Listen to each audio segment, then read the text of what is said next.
In the world of wrestling, there are more than a few controversial characters, be it for what they did during their time in wrestling, what they did in their personal lives, or just the opinions they hold. The wrestling world is one rife with controversy. Yet when it comes to controversy and being the loud man criticizing everything that is wrong with the wrestling world, one rarely needs to look further than Jim Cornette. He's known for having wild opinions about wrestling and more specifically AEW. This is Wrestling Up, and here are the wildest things Jim Cornette has said about AEW this year.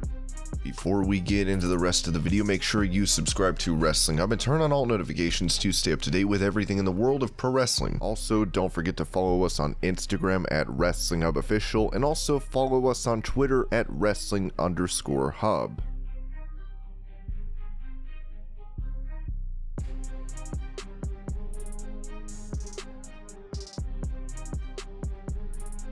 Given Jim Cornette's long career in wrestling, he's seen plenty of controversial segments and matches. As someone who was witness to the Katie Vick debacle, or Kane electrocuting Shane McMahon's nether regions, it was a moment during an AEW match that Cornette felt was the most absurd thing he had seen. During the AEW Trios title tournament semifinals this year, Pac teamed with his Death Triangle faction to take on Will Ospreay and Aussie Open. One moment saw everyone standing on the outside while Pac climbed the ring post before doing a moonsault on everyone. He had a very small area to land, but the fact remained that he took more than 30 seconds to get from the top rope to the ring post and then hit the move. This is the most absurd thing I've ever seen. Why were they still down there waiting? While Cornette can be overly critical of AEW and Pac did the right thing in only hitting the move when he was confident, it still remains a moment that should not have happened in the first place.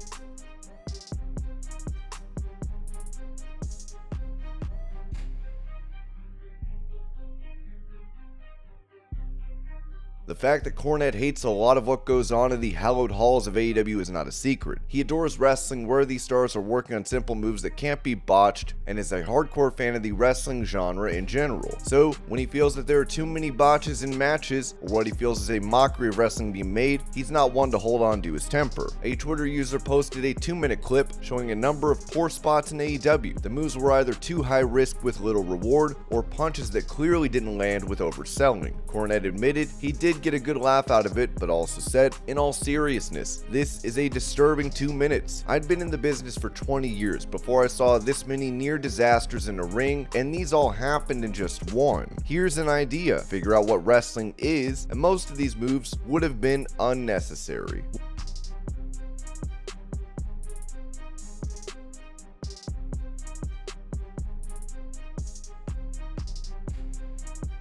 The AEW All Out post-event media scrum and brawl were the talk of the town. Still, directly after it did happen, there was a vocal majority surrounding it who were insisting that the entire incident was nothing more than a work. Rumors had emerged that after this fiery post-event media scrum where Punk had freely hurled accusations and insults at AEW EVPs and more, that things had gotten worse backstage. The rumors said that when Punk was sitting backstage in his locker room with Ace Steel, Steel's wife, and his dog, the Bucks and Omega had burst in. What followed was a brawl where punches were thrown, and most absurdly, Steel apparently bit Omega. Many believed this was nothing more than a work, but Cornette said, because it's not a work, and you can't put this together where anybody benefits in any way whatsoever if it is a work. If it was a work, I should say. Again, from the Montreal Screwjob to whatever, everybody wants to think that everything in wrestling is the work, because 98% of what everything, or 99, or whatever the overwhelming statistic is, the work. But I think now people are trying to figure out a way to justify this in their own mind as being a work because it's so ridiculous. He then went on to say, and in the same way, anything this ridiculous in the wrestling business, I promise you, was not pre-planned by all parties. Now, some party may have had a thought, well, if such and such happens, I do this or whatever, but none of this was planned. Obviously it was. If it was the most poorly conceived and thought out and implemented work in recorded history.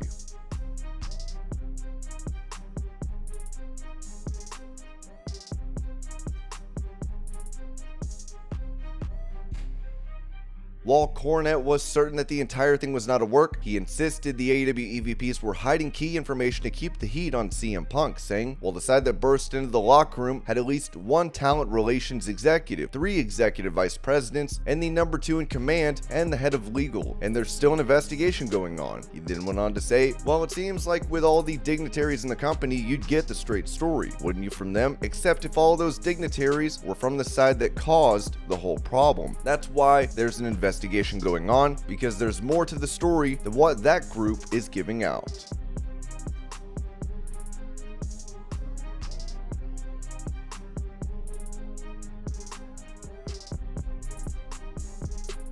If there's something Jim Cornette cannot stand, it's wrestlers taking unnecessary risks that put their lives and careers at risk. Unfortunately, thanks to the number of botches that regularly take place during AEW shows, there's a large number of scary bumps where the wrestlers concerned might injure themselves really badly. Cornette talked about one such bump recently and was furious with Tony Khan for allowing it. Towards the end of the no DQ match between Sting and Darby Allin in the House of Black, the Great Muta came to the rescue and sprayed mist into the eyes of Buddy Murphy. The star then accidentally knocked Julia Hart off the apron and threw a table on the outside. Although the plan went wrong, and in a moment reminiscent of Matt Hardy missing the table and hitting the concrete, Hart only caught a small part of the table and hit her head on the floor. Cornette was furious and said if what she had tried to do went right, it was stupid. And I'm not saying she was stupid. I'm saying it was stupid for that to be allowed for any producer, or if Tony Khan wants to claim that he's the booker, then the responsibility rests on him. Does anybody want to go to AEW regardless of whether the WWE is interested in them or not? If you go to AEW and within 6 months end up in an eye or lung or paralyzed or in a body cast or with artificial body parts? I've never seen anything like this, and poor Julia Hart trended on Twitter this morning for whatever she was thinking last night.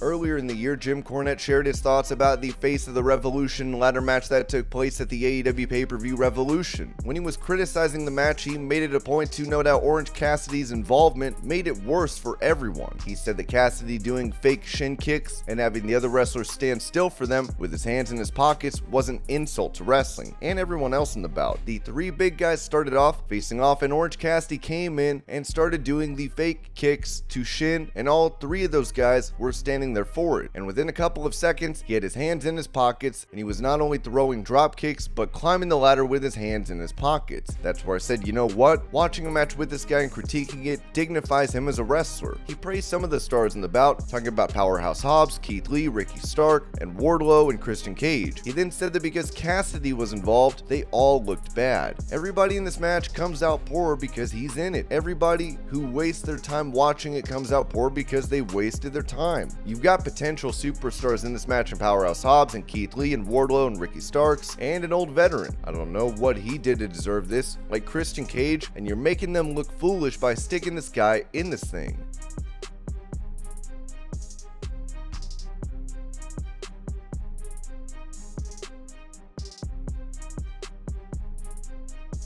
Jon Moxley returned to TV in January in AEW after a long time away from the show. He had not been present for 3 months and was getting ready to cut a promo, but before he could begin, a fan shouted out a rude comment from the arena. Moxley was very upset over the comment and didn't hold back his temper, cursing on TV while asking the fan to be taken out of the arena. "Go F yourself, get that guy out of here, piece of sh." The use of the expletive saw a lot of discussion among the wrestling world, as the comment was made in a manner where children could hear it, and given that they were a large part of the audience at the time as well, it made it worse. Cornette felt that what Moxley did was unprofessional because of his actions. TNT or TBS could be upset. Well, nobody was thinking the first words out of this guy's mouth was gonna be and if you think that TNT or TBS like that, you're out of your mind. This is not some boys club that Tony hangs out with all the programmers and they play Scrabble. They're not that friendly. Somebody sooner or later high up in an organization is gonna actually watch this program and see something like this. He went on to say it didn't do him any favors on cable television. Tony Khan apparently was highly pissed, and rightfully so. We don't know what was said between Tony Khan and Jon Moxley because that wasn't made public, but Tony was not happy. Again, he gives the Outlaws the scoop on him and then comes in and tries to get Tony's TV canceled in the first 2 minutes.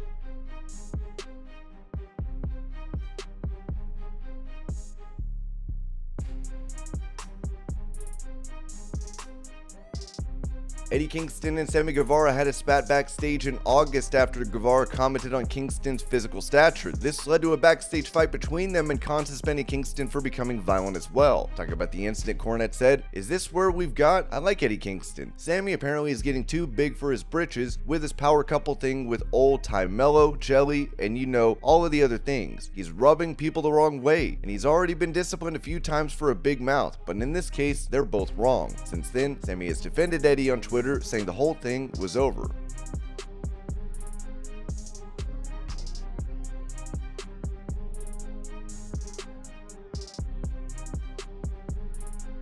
After Andrade spoke out against Guevara in an interview, the two had an altercation backstage at Dynamite where Andrade apparently punched Guevara. Jim Cornette blamed the AEW president for the incident, saying Tony Khan should have fired Andrade before, but he hasn't done house cleaning in 3 years. A couple of the people that really messed up bad, like that Jimmy Havoc and Joey Janela and whatever, they were allowed to matriculate out. It's known that Andrade is trying to leave AEW, so had he been fired, it's unlikely he would have been upset. And these were the wildest things Jim Cornette has said about AEW this year. Hope you're all having a great day. Thank you so much for watching, and I'll see you later.